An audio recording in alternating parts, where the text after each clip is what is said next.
अस्सलाम वालेकुम स्टूडेंट्स। आज बेटा function declaration, definition and function calling के हवाले से कुछ पॉइंट्स डिस्कस कर लेते हैं। Actually function declaration, function prototype या फंक्शन सिग्नेचर किसे कहते हैं? बच्चों, किसी भी फंक्शन के डाटा टाइप डिफाइन करना, उसका नेम रखना और उसमें पैरामीटर पास करना, या ये डिफाइन करना कि उसकी डाटा टाइप कौन सी होगी, फंक्शन का नेम क्या होगा और उसके अंदर पैरामीटर पास कर रहे हैं कि नहीं कर रहे, कौन से पैरामीटर पास कर रहे हैं, डाटा टाइप उसकी कौन सी रखनी है, किस तरह का फंक्शन होगा, उसका पर्पज़ क्या है, नाम कैसा रखना है, ये सारी चीज़ें एक्चुअली फंक्शन डिक्लेरेशन के अंदर या फंक्शन प्रोटोटाइप या सिग्नेचर के अंदर आ रही होती हैं। क्लियर? यानी 3 मेजर काम हमने करने हैं फंक्शन डिक्लेरेशन में: function name, function return type and name and type of parameters, कि कौन से कितने पैरामीटर्स, क्यों यूज़ हो रहे हैं पैरामीटर्स, रिटर्न टाइप कौन सी यूज़ करनी है यहाँ पे, और फंक्शन का नेम क्या रखना है। ओके। और फंक्शन की जो डिक्लेरेशन है एक्चुअली उसका कोड एरिया जो है वो कौन सा है, एक्चुअली एग्जैक्टली मेन फंक्शन से फ़ौरन पहले हम फंक्शन डिक्लेरेशन करवा रहे होते हैं।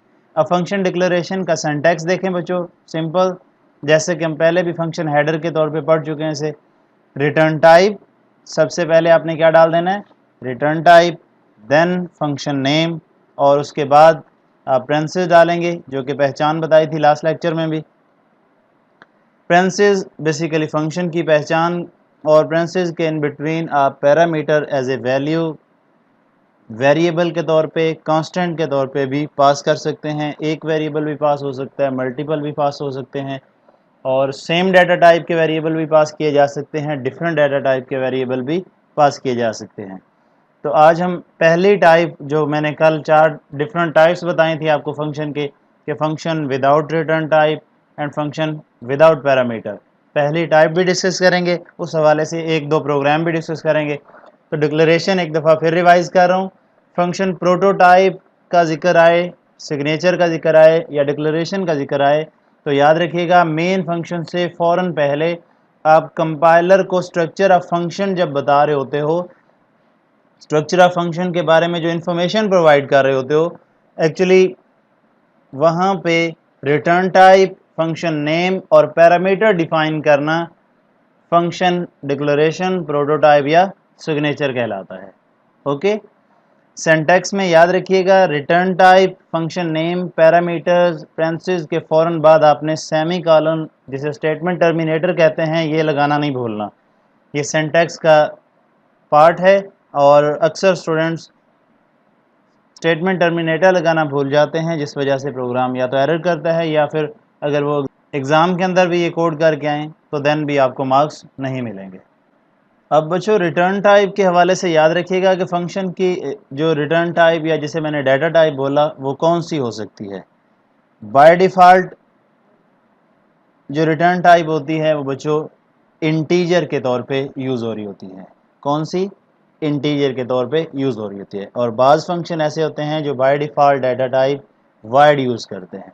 अब वाइड का आपको बताया था कि वाइड कीवर्ड जब हम यूज़ कर रहे होते हैं एज ए रिटर्न टाइप या एज ए पैरामीटर, तो इसका मतलब ये होता है कि फंक्शन की कोई डाटा टाइप नहीं है, यानी फंक्शन किसी किस्म की कोई वैल्यू रिटर्न नहीं कर रहा। और जब आप एज ए पैरामीटर के तौर पे यूज़ करेंगे तो देन इसका मतलब ये होगा कि फंक्शन के अंदर किसी किस्म का कोई पैरामीटर पास नहीं करवाया जा रहा। ओके। और जब आप इंट डाटा टाइप यूज़ कर रहे हैं तो इट मीन्स कि वो कोई इंटीजर वैल्यू रिटर्न करेगा। वैल्यू कैसे रिटर्न करता है, ये इसी चैप्टर के लास्ट पोर्शन में हम डिस्कस करेंगे। जब आप उसकी टाइप करेक्टर रख देंगे तो वो करेक्टर वैल्यूज़ इट मीन्स कोई रिटर्न कर रहा है। तो इस तरह से आप डाटा टाइप की वो वाली डिसाइड करेंगे, डाटा टाइप फंक्शन की वो रखेंगे, वो डिक्लेयर करेंगे रिटर्न टाइप जिस तरह की फंक्शन ने वैल्यू रिटर्न करनी होगी। और अगर फंक्शन ने कोई वैल्यू रिटर्न नहीं करनी तो देन आप वहाँ पे इंटीजर, करेक्टर या कोई दूसरी डाटा टाइप यूज़ करने की बजाय आप वाइड यूज़ करेंगे। कौन सा कीवर्ड? वाइड यूज़ करेंगे। ओके। फंक्शन का नेम, तो जैसे आप आइडेंटिफायर पढ़ते आ रहे हैं, वहाँ पे वेरिएबल का जो नाम रख रहे होते हैं, सेम वही रूल यूज़ करते हुए आप फंक्शन का नेम रखेंगे और नेम आपने यूनिक रखना है, ऐसा नेम रखना है जो इजीली एक्सेसिबल हो और relevant to the functionality of function हो, यानी फंक्शन के ब्लॉक ऑफ कोड के अंदर जो आपने कोड करना है जिस तरह का कोड होगा उससे रिलेटेड नेम होगा तो आपको एक्सेस करना या उसे मॉडिफाई करना, उसमें कोई चेंजिंग करना आसान होगा। ओके, पैरामीटर्स बच्चों वो वैल्यूज़ होती हैं जो फंक्शन को प्रोवाइड की जाती हैं, फंक्शन को प्रोवाइड की जाती हैं फंक्शन कॉलिंग के दौरान। अभी फंक्शन कॉल पढ़ते हैं तो मज़ीद क्लियर हो जाएगा। ये वैल्यूज़ क्या होती हैं, किस तरह से पास की जाती हैं, किस तरह से ये वर्क कर रही होती हैं, ये इंशाल्लाह कल का हमारा लेक्चर पैरामीटर्स के ऊपर ही है कि function without return type and with parameter, तो वहाँ पे डिटेल में हम प्रैक्टिकली जब परफॉर्म करेंगे तो आपको मज़ीद क्लियर हो जाएगा।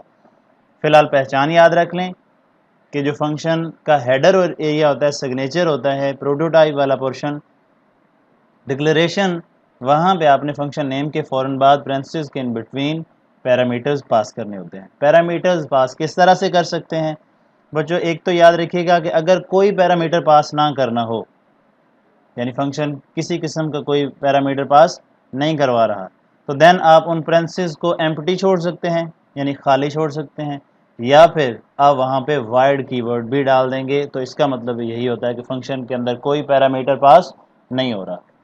क्लियर? अब अगर पैरामीटर आपने पास करने हैं तो बच्चों वो दो तरीक़ों से पास किए जा सकते हैं।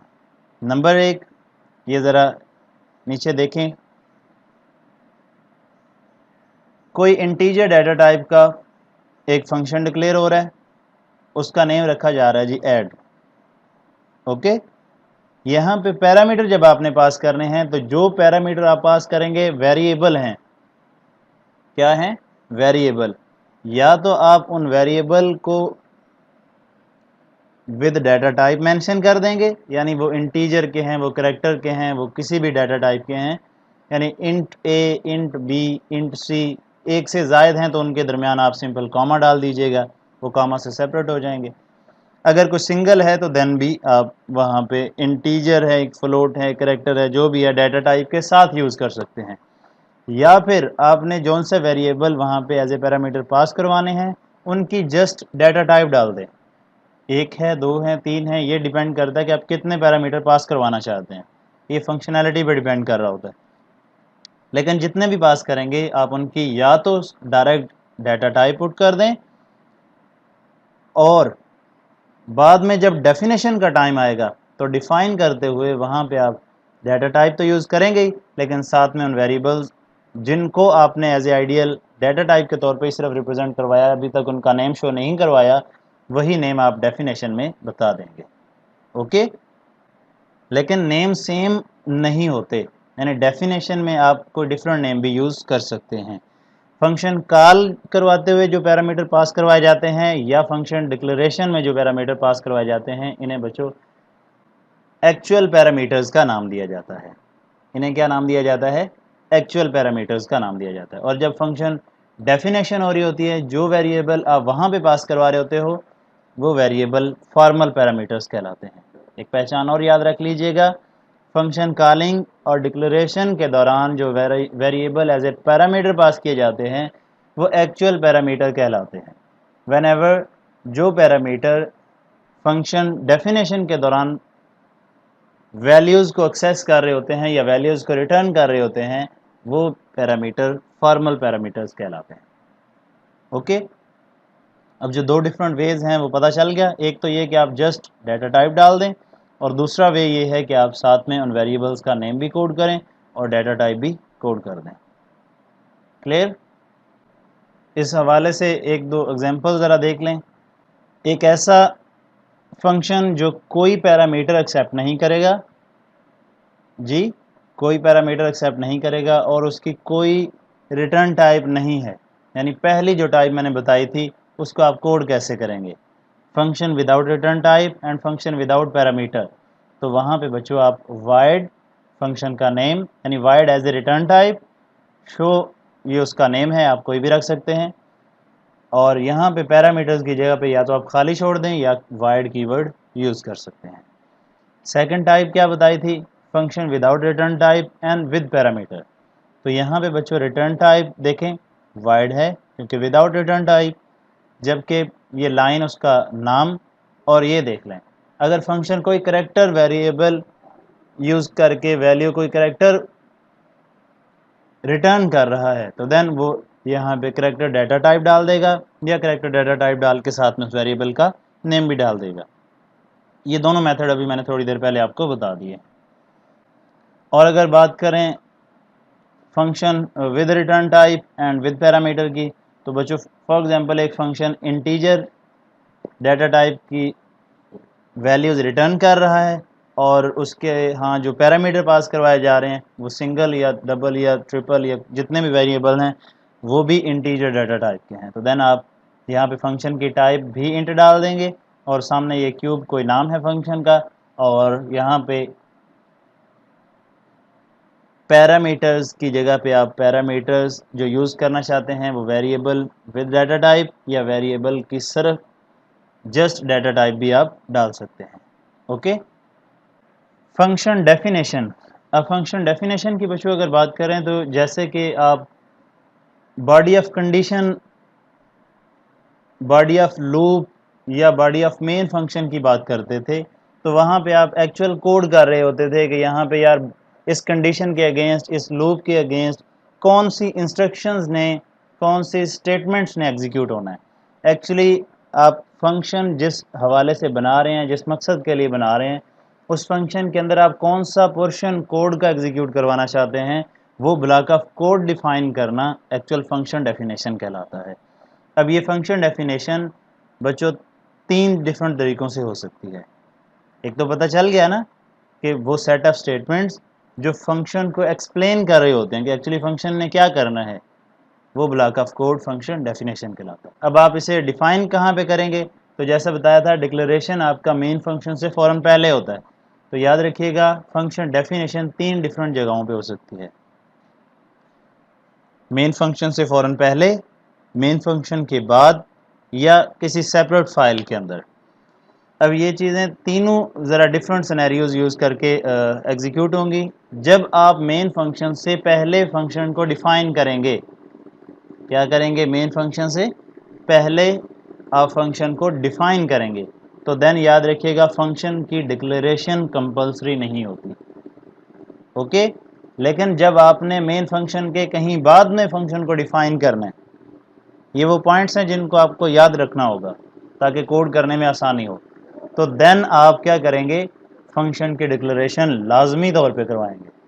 और जब आप सेपरेट फाइल में कोई फंक्शन की डेफिनेशन कर रहे हैं तो देन आप प्री प्रोसेसर डायरेक्टिव इंक्लूड को यूज़ करते हुए अपने फंक्शन जो आपने सेपरेट फाइल में डिफ़ाइन कर रखा है उसे शामिल कर सकते हैं, कोड का हिस्सा बना सकते हैं। अब फंक्शन डेफिनेशन एक्चुअली सेम होती है जैसा कि आप लोगों का फंक्शन डिक्लेरेशन, लेकिन उसमें और फंक्शन डिक्लेरेशन और फंक्शन डेफिनेशन में फ़र्क क्या है? जो उसका हेडर एरिया या सिग्नेचर होता है बिल्कुल सेम होता है, बिल्कुल डेफिनेशन के टाइम भी, यानी रिटर्न टाइप भी वही यूज़ करनी है आपने, फंक्शन का नेम भी वही यूज़ करना है, पैरामीटर की तादाद सेम होनी चाहिए, नेम आप डिफरेंट यूज़ कर सकते हैं, डाटा टाइप सेम होनी चाहिए और तादाद सेम होनी चाहिए, जितने डिक्लेरेशन टाइम पे उतने ही होने चाहिए डेफिनेशन टाइम पे। लेकिन एक पॉइंट याद रखिएगा, जब फंक्शन डिफ़ाइन कर रहे होंगे तो आपने ख्याल रखना है function return type, function name और पैरामीटर्स के फ़ौरन बाद स्टेटमेंट टर्मिनेटर हरगिज़ नहीं लगाना। ये मेजर डिफरेंस है कि डिक्लेरेशन टाइम पे स्टेटमेंट टर्मिनेटर लाजमी, जबकि डेफिनेशन टाइम पे स्टेटमेंट टर्मिनेटर कभी भी नहीं लगता। और स्टेटमेंट टर्मिनेटर जब आपने नहीं लगाना, सिग्नेचर के बाद आपने फ़ौरन यानी फंक्शन हेडर के बाद क्या करना है? बॉडी ऑफ फंक्शन को डिफ़ाइन करना है, यानी ओपन करली ब्रेस और क्लोजिंग करली ब्रेस बॉडी ऑफ फंक्शन को, ब्लॉक ऑफ कोड को रिप्रेजेंट करवाए, यानी डेलिमीटर्स डाल के फिर वो कोड, फिर वो स्टेटमेंट्स आपने डिफ़ाइन कर देनी है, कोड कर देनी है, जिनको आपने यूज़ करके उस फंक्शन के दरमियान फंक्शनैलिटी को एग्जीक्यूशन के दौरान यूज़ करना होगा। ओके। बच्चों सिंटैक्स इसका ज़रा देख लें, सिंपल जैसा कि बताया, रिटर्न टाइप, फंक्शन नेम और पैरामीटर्स, वही चीज़ सेम आ रही है ना, फंक्शन हेडर सेम है, जैसा कि data type function declaration time पे था, जस्ट फ़र्क इतना है कि वहाँ पे स्टेटमेंट टर्मिनेटर, यहाँ पे सेमीकोलन था, यहाँ पे सेमीकोलन नहीं होता। और उसके बाद आपने फंक्शन डेफिनेशन में आपने कर्ली ब्रेस ओपन और कर्ली ब्रेस क्लोज के दरमियान वो स्टेटमेंट्स या सेट ऑफ स्टेटमेंट्स डाल देनी है जिनको आप एग्जीक्यूट करवाना चाहते हैं अगेंस्ट द फंक्शन। ओके, अब फाइनली बेटा आपने जो फंक्शन डिक्लेयर करवा लिया, फंक्शन को डिफ़ाइन कर लिया, चाहे आपने फंक्शन को मेन फंक्शन से पहले डिफ़ाइन किया, चाहे आपने बाद में, चाहे आपने सेपरेट फाइल में डिक्लेरेशन करवा ली, चाहे आपने function with return type, with parameter, without return type, without parameter, या without return type with parameter, जौन सी भी टाइप को यूज़ करते हुए फंक्शन की डिक्लेरेशन और डेफिनेशन कर ली। अब वो टाइम आ गया कि आप उस फंक्शन को यूज़ करें, यानी फंक्शन को एक्टिवेट करना या फंक्शन की डेफिनेशन की एग्जीक्यूशन करवाना एक्चुअली फंक्शन कॉलिंग कहलाता है। ओके, फंक्शन क्या कहलाएगा? कॉल कहलाएगा। ये फंक्शन कॉल करने के लिए आपको करना क्या है, जस्ट उसका नेम लिख के सामने पेरेंथेसिस डाल देनी है, और अगर कोई पैरामीटर पास करवाना चाहते हैं तो पैरामीटर पास करवा देंगे, अदरवाइज आप सामने स्टेटमेंट टर्मिनेटर लगाएंगे और फंक्शन आपका कॉल हो जाएगा। अगर कोई किसी किस्म का पैरामीटर पास नहीं है तो बताया था, या तो आप वहाँ पे वाइड यूज़ कर लें, या बेहतर है कि आप उसे खाली छोड़ दें। सही, फंक्शन कॉलिंग का जो सिंटैक्स बच्चों याद रखें, जो फंक्शन डिक्लेरेशन में या डेफिनेशन में फंक्शन का नेम रखा था वही नेम डाल देना है, सामने आपने पेरेंथेसिस डाल देनी है, और पेरेंथेसिस के दरमियान अगर कोई पैरामीटर पास करवाना चाहते हैं तो देन आप पैरामीटर पास करवा दें, अदरवाइज अगर कोई पैरामीटर पास नहीं है तो उन पेरेंथेसिस को एम्प्टी छोड़ दें। बाय डिफ़ॉल्ट पेरेंथेसिस जब पैरामीटर पास नहीं हो रहे होते तो एम्प्टी होती हैं, उनमें वाइड लिखा होता है, उनमें क्या होता है, ये ऑब्जेक्टिव पॉइंट ऑफ व्यू से याद रखिएगा, एम्प्टी होती हैं। लेकिन आप वाइड यूज़ करना चाहें तो अल्टरनेट ऑप्शन आपके पास होता है कि आप वाइड यूज़ कर सकते हैं। ओके, अब फंक्शन कॉल जब होता है तो एक्चुअली तीन मेजर काम हो रहे होते हैं, याद रखिएगा। सबसे पहले कंट्रोल मूव करता है फंक्शन डेफिनेशन की तरफ, तमाम स्टेटमेंट जो फंक्शन बॉडी के यहाँ या फंक्शन डेफिनेशन के यहाँ मौजूद होती हैं एग्जीक्यूट होती हैं। और थर्ड जो काम है, फंक्शन डेफिनेशन की कॉलिंग के बाद कंट्रोल रिटर्न कर दिया जाता है, दोबारा फंक्शन का जो कंट्रोल है, कंट्रोल रिटर्न कर दिया जाता है फंक्शन डेफिनेशन की कॉलिंग के बाद, यानी उसकी एग्जीक्यूशन के बाद प्रोग्राम का कंट्रोल दोबारा वापस आ जाता है, और अगर कोई रिमेनिंग पोर्शन एग्जीक्यूट होना हो तो एग्जीक्यूशन होती है, अदरवाइज प्रोग्राम क्या हो जाता है, टर्मिनेट हो जाता है। क्लियर? इस हवाले से दो प्रोग्राम हैं वो ज़रा डिस्कस कर लेते हैं जी। Write a program that display a message programming makes life interesting. ये सिंपल सा काम है, आप फंक्शन के बगैर भी यूज़ कर सकते हैं, लेकिन यहाँ पे फंक्शन की रिहर्सल कर रहे हैं हम। तो function without return type and without parameter, देखिएगा सबसे पहले हेडर फाइल डाल दी, यानी आपने लाइब्रेरी इंक्लूड करवा दी। लाइब्रेरीज़ के फ़ौरन बाद अब ये वो वाला मेथड है जिसमें आप फंक्शन की डिक्लेरेशन नहीं करवा रहे, फंक्शन की डिक्लेरेशन नहीं करवा रहे। क्यों नहीं करवा रहे? उसकी रीज़न क्या है? क्योंकि फंक्शन की डेफिनेशन मेन फंक्शन से फ़ौरन पहले हो रही है। कहाँ पे हो रही है? मेन फंक्शन से पहले हो रही है। अगर मेन फंक्शन से फंक्शन की डेफिनेशन पहले हो रही हो तो बताया था कि फंक्शन डिक्लेरेशन नेसेसरी नहीं है। सिंपली आप रिटर्न टाइप डालेंगे, फंक्शन का नेम और पेरेंथेसिस, और डेफिनेशन टाइम पे स्टेटमेंट टर्मिनेटर नहीं लगाना। चूँकि इसकी कोई रिटर्न टाइप नहीं है, वैल्यू कोई रिटर्न नहीं कर रहा, देन हम यहाँ पे वाइड यूज़ कर रहे हैं। फंक्शन का नेम रखा है जी शो, क्या रखा है? शो। आप डिस्प्ले रख लीजिएगा, आप जो मर्ज़ी रख लीजिएगा, यानी वो जो वेरिएबल को डिफ़ाइन करने के लिए रूल्स थे, उन्हीं रूल्स को यूज़ करते हुए आप इजीली फंक्शन का नेम रख सकते हैं। पैरामीटर अगर कोई पास नहीं हो रहा तो बेहतर ये है कि आप इन्हें खाली छोड़ दें, या फिर यहाँ पे आप वाइड कीवर्ड डाल सकते हैं। बॉडी ऑफ फंक्शन के दरमियान आपने क्या प्रिंट करवाना था, प्रोग्रामिंग मेक्स लाइफ इंटरेस्टिंग की एक स्ट्रिंग प्रिंट करवानी थी, तो वो प्रिंट ऑफ फंक्शन की मदद से प्रिंट करवा दी। मेन फंक्शन की तरफ मूव करें। मेन फंक्शन में आके जस्ट बेटा आपने इस फंक्शन के नेम को यहाँ पे डाल देना है, सामने पेरेंथेसिस, और कोई पैरामीटर पास नहीं करवाना। क्यों? क्योंकि डेफिनेशन टाइम पे आपने कोई वैल्यू पास नहीं करवाई। और यहाँ पे आपने सेमीकोलन डाल देना है, यानी स्टेटमेंट टर्मिनेटर, आपका प्रोग्राम कंप्लीट हो जाएगा। ओके, इस शो के यानी ये जो शो फंक्शन कॉल हो रहा है, इसके फ़ौरन बाद आप गेट से लगा लीजिएगा, ताकि आपका जो आउटपुट स्क्रीन है, आउटपुट विंडो है, वो स्टे रहे जब तक आप देखना चाहें। इसमें चेंजिंग्स करके देख लीजिएगा, कोई किसी किस्म का मसला हो तो वो इंशाल्लाह ज़रूर हम डिस्कस कर लेंगे। 13.2 की अगर बात करें तो बच्चों को कहता है जी एक सिंपल सा प्रोग्राम लिखें जिसमें पाकिस्तान 10 टाइम प्रिंट होना चाहिए यूजिंग फंक्शन। अब ये 10 टाइम प्रिंट होना चाहिए, मीन ये कि हमें कोई ना कोई लूप यूज़ करना पड़ेगा, अदरवाइज़ तो ये पाकिस्तान वाली स्ट्रिंग हम प्रिंट एफ की मदद से 10 दफ़ा में प्रिंट एफ लिखना पड़ेगा। बेहतर ये है कि हम लूप यूज़ कर लें। तो लूप कैसे यूज़ करना है, कौन सा यूज़ करना है, ये आप बखूबी जानते हैं। 10 टाइम पहले से पता है तो देन हम counter control loop, for loop use कर लेंगे। क्लियर? फॉर लूप यूज़ करके भी आप इसे प्रिंट आउट करवा सकते हैं। डू वाइल लूप भी यूज़ कर सकते हैं, वाइल लूप भी यूज़ कर सकते हैं, लेकिन बेटर ये है कि आप फॉर लूप यूज़ कर लें। अब यहाँ पे भी बच्चों डेफिनेशन मेन फंक्शन से पहले हो रही है, तो डिक्लेरेशन की कोई ज़रूरत नहीं, आपकी मर्ज़ी। अगर आपने डिक्लेरेशन करवानी है तो डिक्लेरेशन ऊपर करवा लीजिएगा, और मेन फंक्शन के बाद यही वाला जो पोर्शन डेफिनेशन का उठा करके मेन फंक्शन के कहीं बाद में रख दीजिएगा। अब होगा क्या, यहाँ पे सिंपल आपने स्ट्रिंग बता देनी है कि कौन सी प्रिंट होनी चाहिए, सही, और हर दफ़ा कंट्रोल नई लाइन पर ट्रांसफ़र हो जाए। जब फंक्शन कॉल करना है तो क्या करना है, यहाँ पे काउंटर वेरिएबल की मदद से आप फॉर लूप यहाँ पे यूज़ कर लें, और ये शो फंक्शन बार बार री एग्जीक्यूट होता रहेगा जब तक काउंटर वेरिएबल की वैल्यू कंडीशन को फॉल्स नहीं कर देती। तो ये 10 टाइम जब कॉल होगा तो 10 टाइम ये पाकिस्तान वाली स्ट्रिंग प्रिंट कर देगा। आप इसे प्रैक्टिकली डेव पे, टर्बो पे प्रैक्टिकली परफॉर्म करके देखें। 13.1, 2 और इससे रेलिवेंट और भी आपके माइंड में अगर कोई प्रोग्राम आए, इसमें चेंजिंग करके देखें, रिहर्सल करें, ताकि आप लोगों को किसी किस्म की कोई कन्फ्यूजन ना रहे। जो एरर्स के चांसेस हैं वो कम से कम हो जाएं, उन्हें मिनिमाइज़ किया जा सके।